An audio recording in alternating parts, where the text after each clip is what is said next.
ಇವತ್ತು ಏನು ನಮ್ಮ ಕನ್ನಡಿಗರ ವಿರುದ್ಧ, ಕರ್ನಾಟಕದ ವಿರುದ್ಧ ಕನ್ನಡ ಹಾಡುಗಳನ್ನ ಕರ್ನಾಟಕದಲ್ಲಿ ಕೇಳದೆ ಇನ್ನೆಲ್ಲರೂ ಬೇರೆ ಕಡೆ ಕೇಳಕ್ಕಾಗತ್ತ? ನಾವು ಸೋನು ನಿಗಮ್ ಅಂತ ಒಬ್ಬ ಅವಿವೇಕಿ, ದುರಹಂಕಾರಿ, ಇವತ್ತು ನಾರ್ತ್ ಇಂಡಿಯಾದಲ್ಲಿ ಆತನನ್ನ ಮೂಸು ನೋಡ್ತಾ ಇಲ್ಲ.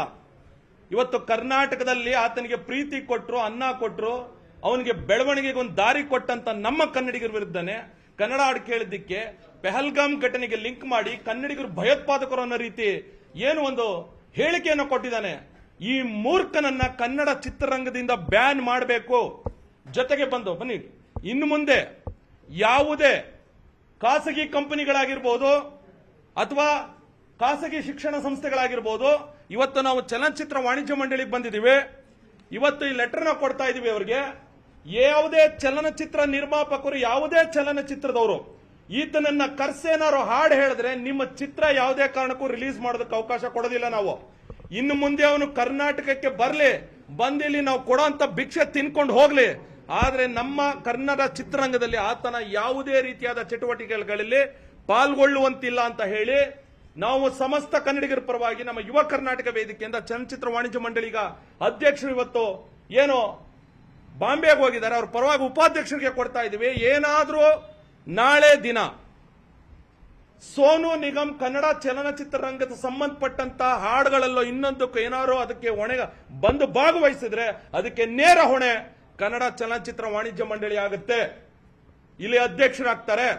ಹಾಗಾಗಿ ಇವತ್ತು ಅವರಿಗೆ ನಾವು ಕೊಡ್ತಾ ಇದೀವಿ. ಈ ಒಂದು ನಮ್ಮ ಒಂದು ಮನವಿಯಲ್ಲ, ಇದು ಒತ್ತಾಯ.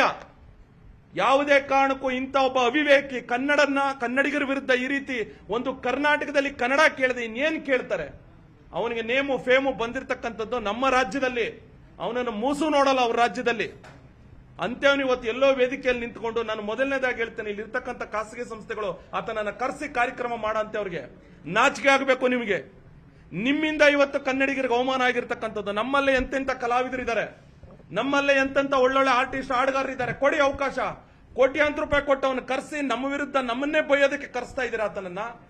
ಹಾಗಾಗಿ ಸಂಪೂರ್ಣವಾಗಿ ಆತ ಇನ್ನು ಕನ್ನಡ ಚಿತ್ರರಂಗದ ಯಾವುದೇ ವಿಚಾರಗಳಲ್ಲಿ ಭಾಗಿಯಾಗಕೂಡದು. ಅವನು ಕ್ಷಮೆ ಕೇಳಿದ್ರು ಆ ಕ್ಷಮೆನೂ ನಾವು ಅಕ್ಸೆಪ್ಟ್ ಮಾಡಲ್ಲ ಸರ್. ಇದು ನಮ್ಮ ಅಂತಿಮವಾದ ಹೋರಾಟ.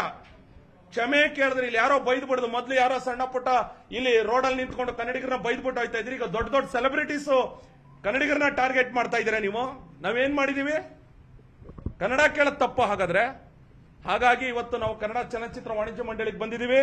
ನಮ್ಮ ಯುವ ಕರ್ನಾಟಕ ವೇದಿಕೆಯಿಂದಲೂ ಸಹ ನಾವು ಅಧ್ಯಕ್ಷರನ್ನ ಭೇಟಿ ಮಾಡಿ ಅವ್ರಿಗೆ ಮನವಿ ಕೊಡ್ತಾ ಇದ್ದೀವಿ. ಮುಂದಿನ ದಿನಗಳಲ್ಲಿ ಏನಾದರೂ ಯಾವುದೇ ಕನ್ನಡ ಚಲನಚಿತ್ರಕ್ಕೆ ಸಂಬಂಧಪಟ್ಟಂಗೆ ಆತರ ಬಂದು ಆತನಿಂದ ಹಾಡ್ಸೋದು ಇನ್ನೊಂದು ಮಾಡೋದು, ಸಂಗೀತ ನಿರ್ದೇಶಕರು ಅರ್ಜುನ್ ಜನ್ನಿ ಅವರೇ, ಹರಿಕೃಷ್ಣ ಅವರೇ, ಅಜನೀಶ್ ಲೋಕನಾಥ್ ಅವರೇ, ಇನ್ಯಾರ್ಯಾರಿದ್ದೀರಾ ಕನ್ನಡ ಚಿತ್ರರಂಗದಲ್ಲಿ ಸಂಗೀತ ನಿರ್ದೇಶಕರು, ಆತನಿಂದ ಏನಾದ್ರು ಹಾಡಾಡ್ಸಿದ್ರೆ ನೇರ ಹೊಣೆ ನೀವು ಹಾಕ್ತೀರಾ. ಯಾವುದೇ ನಿರ್ಮಾಪಕರು ನೀವು ಹಾಕ್ತೀರಾ, ಕನ್ನಡ ಚಲನಚಿತ್ರ ವಾಣಿಜ್ಯ ಮಂಡಳಿ ನೀವು ಹಾಕ್ತೀರಾ. ನೀವೇನಾದ್ರೂ ಆತನ ಕರೆದ ಅವಕಾಶ ಕೊಟ್ರೆ ನೀವು ಕನ್ನಡಿಗರ ವಿರುದ್ಧ ಇದ್ದೀರಾ ಅಂತ ಹೇಳಿ ನಿಮ್ಮ ವಿರುದ್ಧ ಹೋರಾಟವನ್ನು ಮಾಡಬೇಕಾಗುತ್ತೆ ನಾವು ಅಂತಕ್ಕಂಥ ಮಾತನ್ನ ಹೇಳಿ ನಾವು ಈ ಸಂದರ್ಭದಲ್ಲಿ ಈ ಒಂದು ಪತ್ರವನ್ನ ಈಗ ಅಧ್ಯಕ್ಷರು ಬರ್ತಾ ಇದ್ದಾರೆ, ಉಪಾಧ್ಯಕ್ಷರು ಅವರಿಗೆ ನಾವು ಕೊಡ್ತಕ್ಕಂಥ ಕೆಲಸವನ್ನ ನಾವು ಮಾಡ್ತಾ ಇದ್ದೀವಿ.